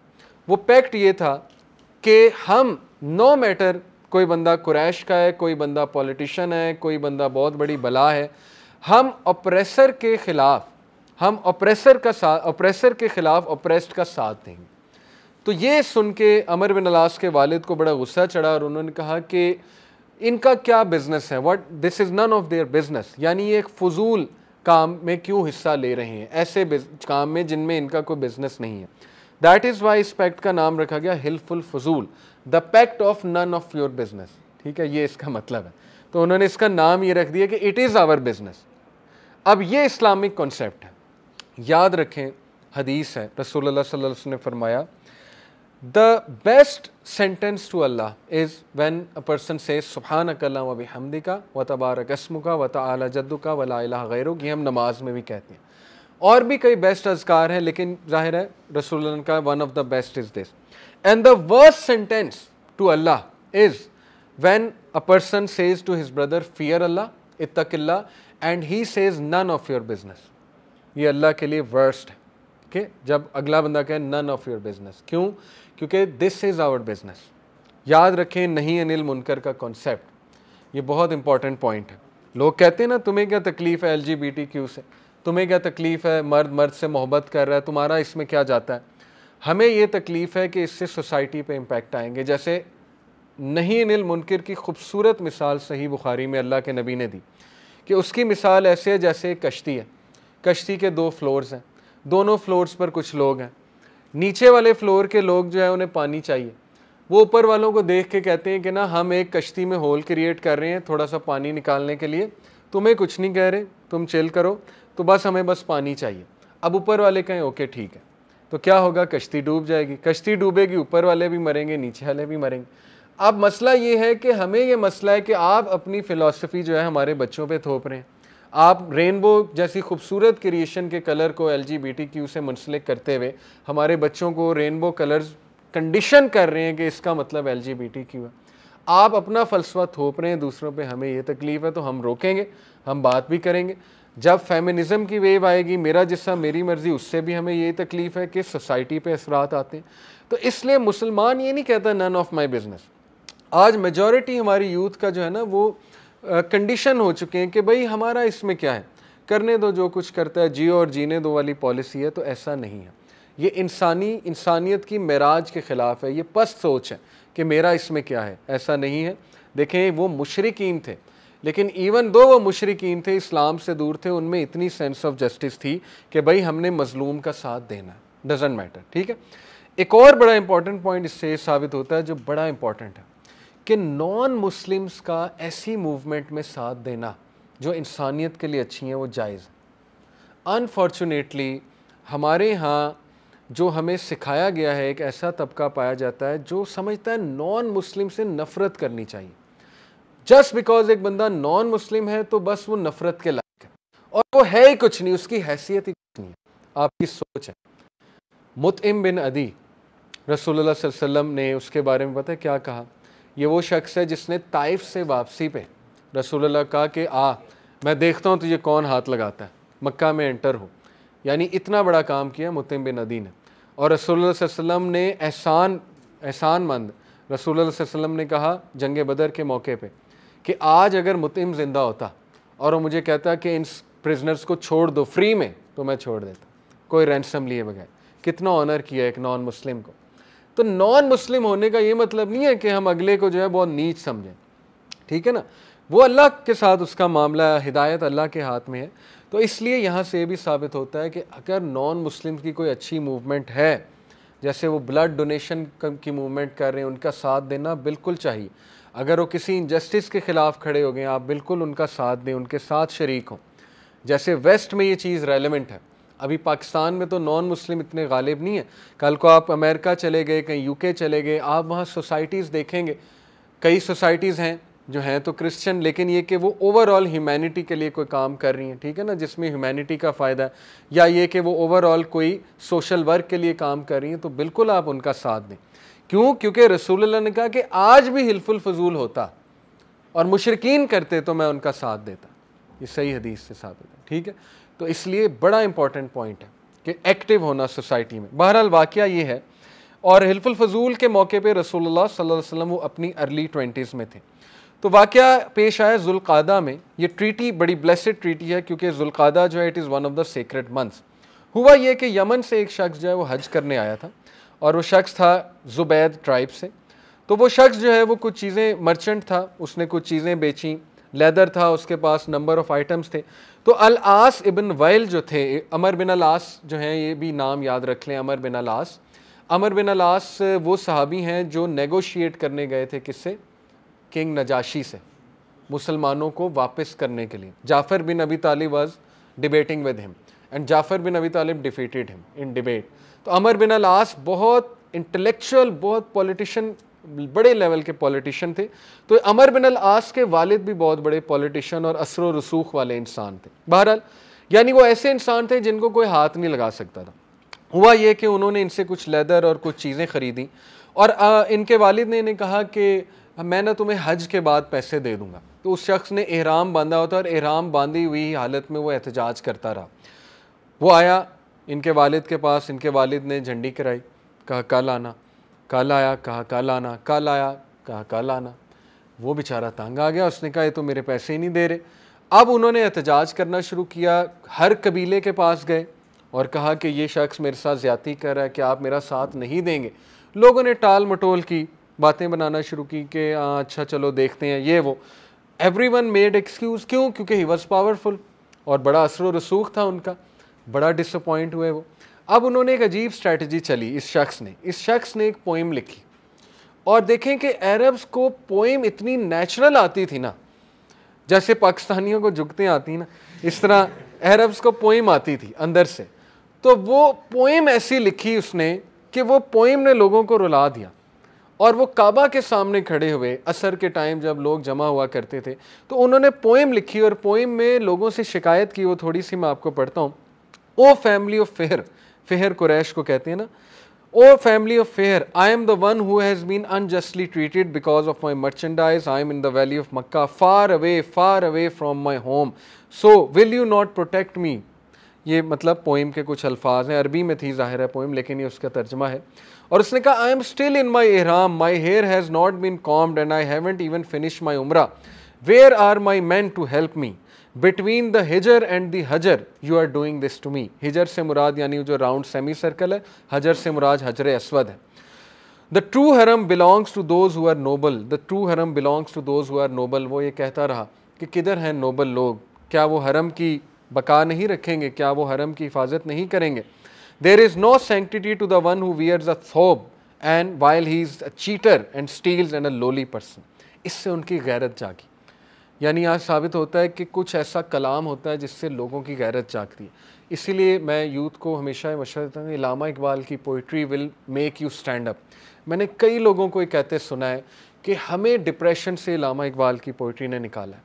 यस, कुरान मजीद, अस्कार आर वेरी पावरफुल, लेकिन जाहिर है कि इकबाल की पोइट्री से आप लोग बहुत रिलेट कर पाएंगे। आपकी लैंग्वेज में है ना, आपको वो बहुत ज़्यादा मोटिवेट करेगी। और इन शॉर्ट इकबाल की poetry is nothing but obviously Quran Majeed के ही लेसन्स हैं वो आ जाके। तो बहरहाल पोइट्री मोटिवेट्स पीपल, वो मोटिवेट हुए और वाइल्ड फायर की तरह ये न्यूज़ फैली। एक शख्स था ज़ुबैर इब्न अब्दुल मुत्तलिब के बेटे और रसूलुल्लाह सल्लल्लाहु अलैहि वसल्लम के एल्डर अंकल थे। ज़ुबैर ने जब ये बात सुनी तो उन्होंने कहा यार इसने तो बड़ी डीप बात की है और इसने तो वाकई ही हमारी गैरत को ललकारा है। तो उन्होंने एक गैदरिंग जो है वो बुलाई, किसके घर में? अब्दुल्ला इब्न जुदान। अब्दुल्ला इब्न जुदान जो है ये हज़रत आयशा के डिस्टेंट अंकल हैं और बहुत नोबल, बहुत ही वाइज इंसान, बहुत ही धीमे मिजाज के, अबू बकर की ज़ाहिर फैमिली है और बहुत ही आप कह लें कि नरम दिल इंसान थे अब्दुल्ला इब्न जुदान। अब्दुल्ला इब्न जुदान के घर में ये ट्रीटी जो है कायम हुई। कई लोग यहाँ पर जमा हुए और उन्होंने ये फैसला कर लिया कि हम ऑप्रेस्ड का साथ दें, ऑप्रेसर के ख़िलाफ़। एंड दैट इज़ वाई रसूलुल्लाह ने इस ट्रीटी को बहुत ज़्यादा अप्रीशिएट किया। उन्होंने पब्लिकली अनाउंस की ये ट्रीटी और साइन किए अपने। उस दौर में साइन कैसे होते थे? सब ने परफ्यूम में अपना थंब डाला, उस थंब को काबा पे वो जो ट्रीटी थी उस पर जाके परफ्यूम से यूँ लगाया, शायद क्लोथ पे लगाया या बहरहाल जिस भी चीज़ पर वो ट्रीटी उन्होंने अनाउंस की थी। They dipped their hands in perfume, और ज़ाहिर है उनको साइन नहीं करने आते, इलिटरेट हैं, लेकिन ये परफ्यूम को डिप करके जो वहाँ पे निशान लगा ये उनके साइन थे।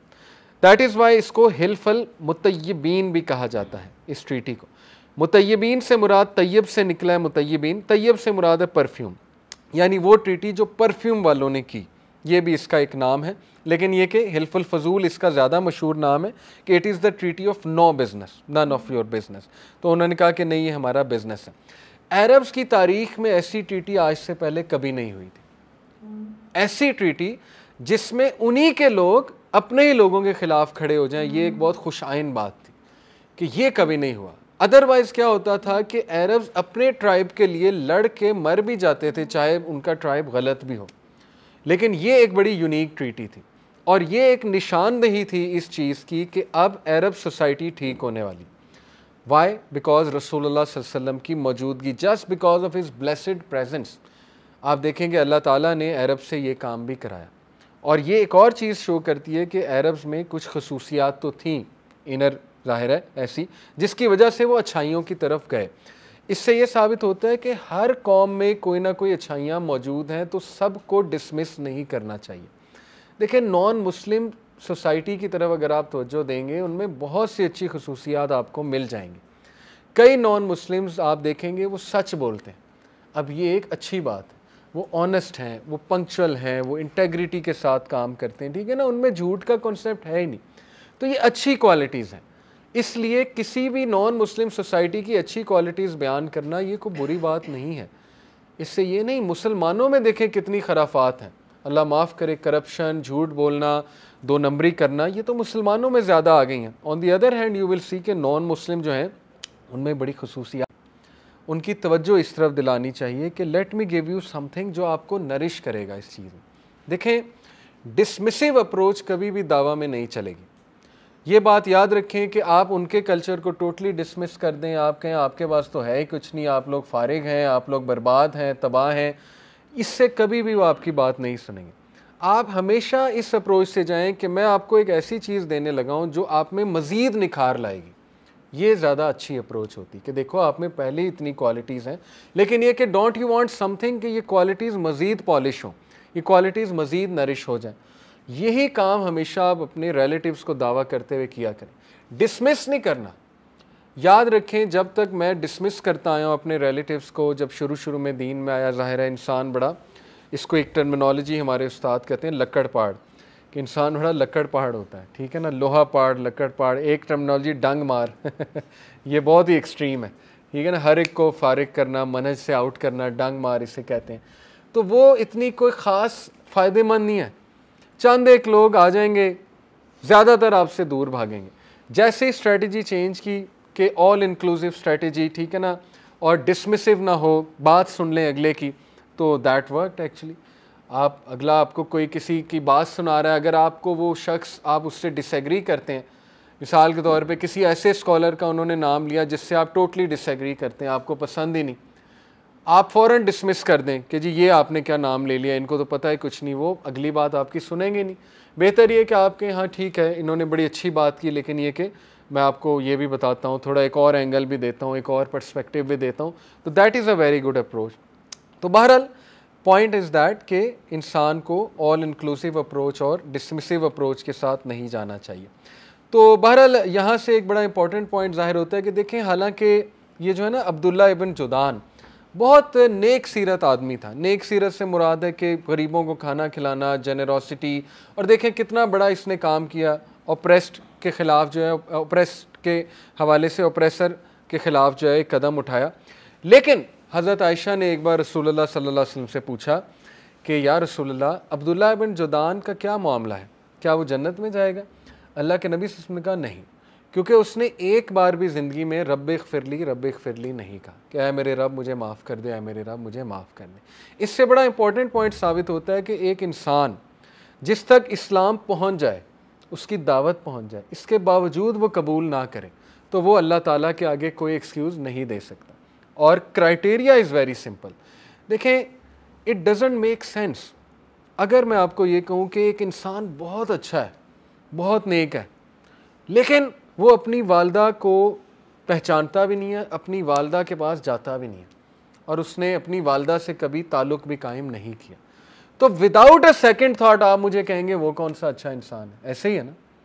इसी तरह एक नॉन मुस्लिम बहुत अच्छा है, लेकिन वो अल्लाह को नहीं पहचान सका, अपने क्रिएटर को नहीं पहचान सका, अपने क्रिएटर जिसने उसको इतनी ज़्यादा नेमतें दी हैं, उसकी शुक्रगुजारी उसने नहीं की अपने क्रिएटर की, तो वो जवाबदेह है अपने क्रिएटर को, ठीक है ना। वो अपने पर्पज़ को ही नहीं पहचाना। कितना देखें क्योस फैलेगा अगर हम ये फ़िलॉसफी जो कि आजकल बड़ी फेमस हो गई है कि यार नहीं, अगला इतना अच्छा बंदा है, तुम्हें क्या पता। देखें, ये बहुत कैंसरस फ़िलॉसफी है कि अगला बंदा बहुत अच्छा है, लेकिन ये कि अल्लाह को रिजेक्ट करता था वो बंदा। एक है कि मैसेज नहीं पहुंचा उस तक, वो एक अलग बात है। अगर एक बंदा अच्छा था, नेक सीरत था, मैसेज नहीं पहुंचा, वो फिर अल्लाह उसके साथ डील करेगा। अगर आपको उसकी इतनी फ़िक्र है तो अल्लाह ताला को इन्फानाइट टाइम ज़्यादा है, क्योंकि वो अल्लाह का बंदा है, अल्लाह उससे आपसे ज़्यादा मोहब्बत करता है, अल्लाह ताला उससे डील कर लेगा। लेकिन एक बंदा खुल्लम खुल्ला रिजेक्टर है, तो उसके बावजूद आप कहें नहीं नहीं वो बड़ा अच्छा इंसान है, तो फिर ये इंसान की ज़ाहिर है कि इसका नुकसान ये होगा कि फिर इस्लाम को, अल्लाह ताला के तारुफ को कोई बंदा फ़ौक़ियत नहीं देगा। लोग कहेंगे you just be good and that's enough for you. फिर मुझे बताएं हज़रत इब्राहीम ने अपने वालिद से क्यों इतना बड़ा क्लैश लिया? फिर आप मुझे बताएं कि रसूल सल्लल्लाहु अलैहि वसल्लम ने इतनी जंगें क्यों लड़ी? कई लोग थे वो अच्छे थे, अल्लाह के नबी उन्हें कह सकते थे just be good that's it. अंबिया ने क्लैश लिया सोसाइटी से, क्यों? क्योंकि अगर आप अल्लाह का ही तारुफ लोगों को नहीं करा सके, आप मुझे बताएं एक हिंदू औरत है, बूढ़ी खातून है, बहुत अच्छी है, लेकिन सोचें कितना बड़ा लॉस है अगर वो आपसे अल्लाह का तारुफ ना ले सकी, अगर वो अपने रब को ही ना पहचान सकी, कितना बड़ा लॉस है उसके लिए। और आपके लिए कितना बड़ा लॉस है कि आपने उसे तारुफ ही नहीं कराया। आपके इर्द गिर्द कोई क्रिश्चियन है, बहुत अच्छा है, तो सबसे अव्वलीन फ़र्ज़ आपका ये है कि चूँकि वो बहुत अच्छा, आप उसको अल्लाह का तारुफ कराएं, आप उसको क्रिएटर से मिला दें। इससे बड़ी सर्विस हो ही नहीं सकती उसकी ज़िंदगी में आपकी तरफ से कोई, ठीक है? किसी ना किसी तरह उसको कोशिश करें, कोई वीडियो देने की, कोई क्लिप भेजने की, कोई डिस्कशन छेड़ने की, वगैरह वगैरह। हिदायत अल्लाह के हाथ में है। इसलिए ग्रेटेस्ट पार्टी, देखें रसूलुल्लाह सल्लल्लाहु अलैहि वसल्लम ने क्या कहा, अल्लाह के नबी ने कहा ईमान की 70 ब्रांचेज़ हैं, और इसमें लोएस्ट ब्रांच आपको पता है कौन सी है? Any idea? 70 ब्रांचेज़ हैं ईमान की, लोएस्ट ब्रांच पता है कौन सी है? सड़क से छड़ी हटाना, कोई वो शाख हटाना, कोई ब्रांच ऑफ ट्री हटाना, ये लोएस्ट है। यानी ईमान का लोएस्ट तकाजा पब्लिक सर्विस है, इंसानियत है। ईमान का लोएस्ट तकाजा, आप कहते हैं humanity is the greatest religion, Islam is the greatest religion, not humanity lowest तकाजा है। You can not be a good Muslim unless you are a very good human being, lowest कहा है उसे। और आपको पता है हाईएस्ट ब्रांच क्या है? टू से ला इलाहा इल्लल्लाह, दैट इज़ द हाईएस्ट। यानी अल्लाह के नबी ने कहा इंसानियत तो है ही, लेकिन वो इतनी लोएस्ट है कि वो तो बेसिक है। सबसे अवलीन ये कि उसको अल्लाह का तारुफ कराओ, ला इलाहा इल्लल्लाह सिखाओ, ये उसके लिए सबसे बड़ी सर्विस है। ह्यूमैनिटी के लिए इससे बड़ी सर्विस हो ही नहीं सकती कि आप उसे रब का तारुफ करा दो। जिसने रब पा लिया उसने ज़िंदगी का मकसद पा लिया, जिसको रब नहीं मिला उसने कुछ भी नहीं पाया। इसलिए that is the biggest. Okay, तो इसलिए बहरहाल हम बात कर रहे थे कि जब भी किसी में आप कोई खसूसियत देखें तो उसे अल्लाह का तारुफ करें। Dawah is all about tawheed, trust me. अगर आप किसी को दावा यहाँ से स्टार्ट कर रहे हैं ना कि वो किसी गुनाह में मुब्तला है, ठीक है, आप उसको बताएं, समझाएं, लेकिन ये कि स्टार्ट फ्रॉम तौहीद, अल्लाह के तारुफ से उसको बताएं अल्लाह तुमसे प्यार करता है, वगैरह वगैरह। Benefits from Hilful Fudul and Fijar wars, just to conclude, सबसे पहला बेनिफिट तो ये है कि अल्लाह के नबी सल्लल्लाहु अलैहि वसल्लम ने रिग्रेट नहीं किया इन दोनों में पार्टिसिपेट करने से, बल्कि कहा कि मैंने बिल्कुल किया है और मैं इसमें रिग्रेट नहीं करता। विच शोज़ कि अगर नॉन मुस्लिम्स भी किसी हक़ के लिए लड़ रहे हैं या आपको लेसर ईवल नज़र आए तो आप लेसर ईवल का साथ दे सकते हैं, ठीक है। ये इससे बड़ा फ़िकी पॉइंट जो है वो साबित होता है। दूसरा ये कि अल्लाह के नबी सल्लल्लाहु अलैहि वसल्लम बहुत एक्टिव थे, ठीक है ना, और ये बड़े दुख की बात है कि मुसलमान इनएक्टिव हो जाए। अगर आप यूनिवर्सिटी स्टूडेंट हैं या स्कूल स्टूडेंट हैं और आप इस्लाम पसंद हैं, आपकी दाढ़ी है या आप इस्लाम की तरफ आहिस्ता आहिस्ता आ रहे हैं, तो मैं समझता हूँ you should be most active in what, specially जो सोशल वर्क की कोई अगर सोसाइटी बनी है उसके प्रेसिडेंट आप होने चाहिए, ठीक है। आपको ऊपर आना चाहिए, उसमें सख्त मेहनत करनी चाहिए, क्योंकि एट द एंड लोग ये देखेंगे कि आपका सोसाइटी में कितना इनपुट है। रसूलुल्लाह सल्लल्लाहु अलैहि वसल्लम को फ़ौरन से एक्सेप्ट किया उस सोसाइटी ने, क्यों? क्योंकि उनका पास्ट बैकग्राउंड पब्लिक सर्विस था। अगर वो ना होता तो बड़ा मुश्किल होता लोगों के लिए एक्सेप्ट करना कि यार इनकी तो खिदमत ही कोई नहीं है। इसलिए मुसलमान को ज़ेब नहीं देता वो इनएक्टिव हो जाए। आज अनफॉर्चुनेटली बड़े बड़े वेलफेयर प्रोजेक्ट्स गोरे चला रहे हैं। अनफॉर्चुनेटली तो नहीं कहूँगा, अनफॉर्चुनेटली फॉर अस, अच्छी बात है वो चला रहे हैं, लेकिन आप देखें कि some of the biggest welfare projects वो वेस्टर्न कंट्रीज से उठ रहे हैं और इसको बहुत कोट किया जाता है। हमारा लिबरल सर्कल क्यों वेस्ट से इतना इंस्पायर्ड है? क्योंकि भाई प्रैग्मेटिक अप्रोच से देखा जाए तो कर तो वो रहे हैं, ये अलग बात है उसके पीछे उनका एजेंडा जो मर्जी हो। अब आप रोते रहें उनका एजेंडा है, लेकिन लोगों को तो नज़र आ रहा है कि वेलफेयर प्रोजेक्ट तो वो कर रहे हैं, बच्चों को, गरीबों को एजुकेशन सिस्टम के लिए, चाहे अपना एजुकेशन सिस्टम दे रहे हैं लेकिन कर रहे हैं, ठीक है ना। दूर दराज इलाकों में पहुँचे हुए, रेफ्यूजीज़ के पास पहुँचे हुए, ब्लड के बहुत से डोनेशन प्रोजेक्ट्स उन्होंने शुरू किए हुए हैं। तो ये खैर के काम तो हैं, आगे जो भी एजेंडा है ये तो अल्लाह को बेहतर पता है। तो इसीलिए सिमिलरली अपने अपने इलाके में मैं चाहता हूँ कि आप लोग इस पर गौर करें कि कोई भी कम्युनिटी सर्विस प्रोजेक्ट शुरू किया जाए, उससे आप देखेंगे कि अल्लाह ताला आपको बहुत रिस्क में बरकत देगा। आपके इर्द गिर्द हो सकता है, इवन आपकी फैमिली में हो सकता है कुछ बेवाएँ हों, हो सकता है आपकी फैमिली में कुछ यतीम हो सकता है आपकी फैमिली में कुछ गरीब गुरबा हों, ठीक है ना। तो उनके लिए कुछ किया जा सकता है, कम्युनिटी सर्विस प्रोजेक्ट। आपकी यूनिवर्सिटी में बहुत सी, ज़्यादातर लोग जाते हैं ऐसी सोसाइटीज़ की तरफ जिनमें शोशा है, बस जिनमें जो है ना वो हु हा और शोशा है और फ़न का एलिमेंट है, जबकि आप देखें कि सोशल वर्क सोसाइटीज़ की तरफ इतना रुझान यूथ का नहीं होता। तो आपको अपने अपने इंस्टीट्यूट में बल्कि इनिशिएटिव लेना चाहिए।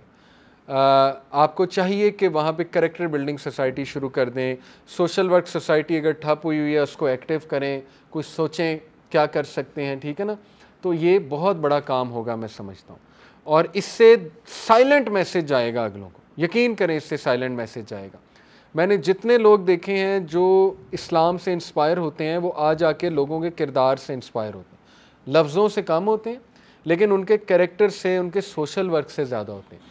आप सिर्फ यही मसला उठा लें जो इंटरसेक्स वालों का मसला है, जिनको हिजड़ा कहा जाता है हमारी सोसाइटी में, आप गौर करें कि उस तरफ ज़्यादा हेल्प कौन लोग कर रहे हैं, लिबरल सर्कल है जो ज़्यादा वहाँ पे घुसा हुआ है, ठीक है ना। एजेंडा जो भी है उनका, वो ट्रांसजेंडर एजेंडा है या जो भी है, लेकिन ये कि दे आर देयर।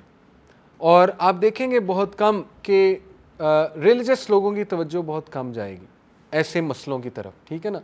इसी तरह एक और मसला आप उठा लें कि हमारे यहाँ पे एक बहुत बड़ा मसला है कि औरतें गुर्बत से मजबूर होकर बदकारी की तरफ चली जाती हैं। वहाँ भी आप इन्वॉल्वमेंट ज़्यादातर लिबरल सर्कल की ही देखेंगे, जो कि एक अप्रिशिएटिव बात है। ये अलग बात है कि वो आगे से उन्हें दे क्या रहे हैं, वो जाहिर है जो उनके पास है उतना ही देंगे।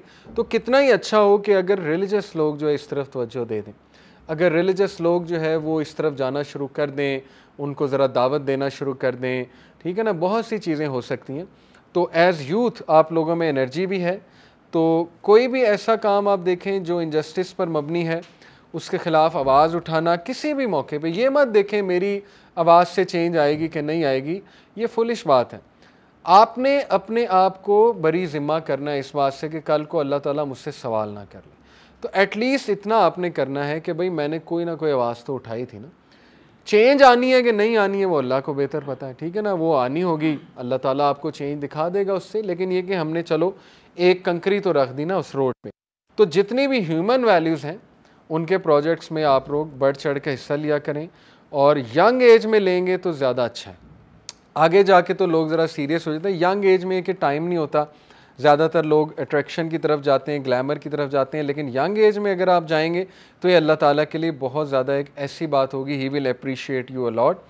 तो ये क्रक्स है रसूलुल्लाह सल्लल्लाहु अलैहि वसल्लम के यंग एज से ये साबित हो रहा है कि हमारे नबी बहुत एक्टिव थे, हमारे नबी ह्यूमन वेलफेयर के लिए शुरू से गामजन थे। कोई भी पैक्ट जिसमें इवन नॉन मुस्लिम भी शामिल थे वो उसमें जाते थे, और सोसाइटी में इसी एक्टिव रहने की वजह से उनकी इज़्ज़त थी, और इस चीज़ ने उनके मिशन को आगे बहुत फ़ायदा दिया। तो यू शुड योर टेक अवेज़ कि अगर आप अपनी फैमिली को दीन की तरफ लाना चाहते हैं तो आप ये देखें कि आप उनके लिए कारामद कितने, ठीक है। सिर्फ अल्फाजी दावा से दावा नहीं होता है। जितने आप उनके हेल्पर बन जाएंगे, जितने आप उनकी चीज़ों में उनकी मदद करेंगे, जितने आप उनके लिए आसानियाँ पैदा करेंगे, वो खुद ही दीन की तरफ आ जाएंगे। वो कहेंगे यार दीन इतना खूबसूरत है कि अगर ये इसने मेरे भाई को चेंज कर दिया या इसने इसको नरम कर दिया तो it is something to look up to. तो ये बेसिकली जो है हमारा टेक अवे है। जज़ाकुमुल्लाह खैर, इंशाल्लाह थर्सडे को मिलते हैं आगे और मज़ीद वाक़यात देखेंगे। अस्सलामु अलैकुम वरहमतुल्लाहि वबरकातुहू।